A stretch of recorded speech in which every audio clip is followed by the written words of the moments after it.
actually ties really nicely with that, was the part of the encouragement, actually. So when I was a flyer and I was up in the air,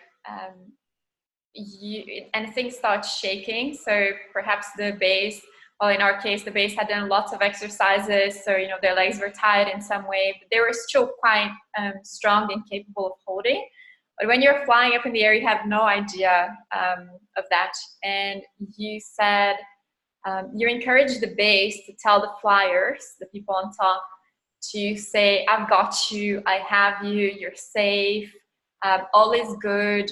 So it's a little bit different of encouragement in the sense of telling the other person what to do, but really to telling you where you are, right? So that's just so helpful, because many times, like, people, their legs were shaking underneath me, and I thought, oh my God, maybe I want to go down because I don't know what's going on. Maybe I'm about to fall.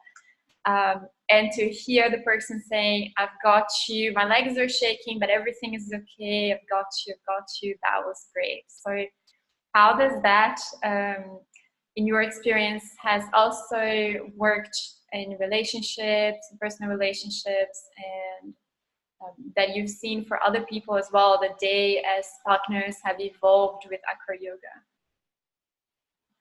Yeah, this is a really nice one as well, because if the person hasn't said down, I want to come down, and they're interested in trying the trick, but of course we know, and especially for myself, I was a flyer for quite a long time before I started basing, and I gained a lot of respect for what the bases have to do as well. So we oftentimes say, oh, the flyer has the scary job, and the flyer has to do this really dangerous work.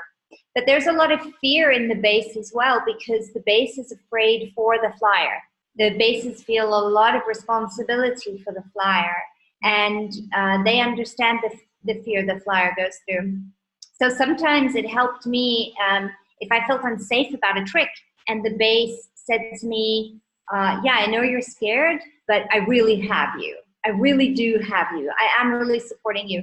So sometimes I would even express what my fear was, like, oh, I'm so afraid that if we go up, it's going to go backwards, and I cannot do anything about it. And if the base then just said to me, no, the previous times we did this, it didn't feel at all like it was going to go backwards, and I really have you, and I'm going to be aware that that's what you're afraid of, then it really gave me a lot of confidence to go up and do the trick. Because we always remind people a little bit of shaking and a little bit of wobbling doesn't necessarily mean falling. Sometimes, you're just finding the balance. So, and also from a basis perspective, the flyer makes less erratic movements and less strange movements when they're not afraid, when they're confident. Fear makes people behave strangely. And that does tie in really nicely with relationships.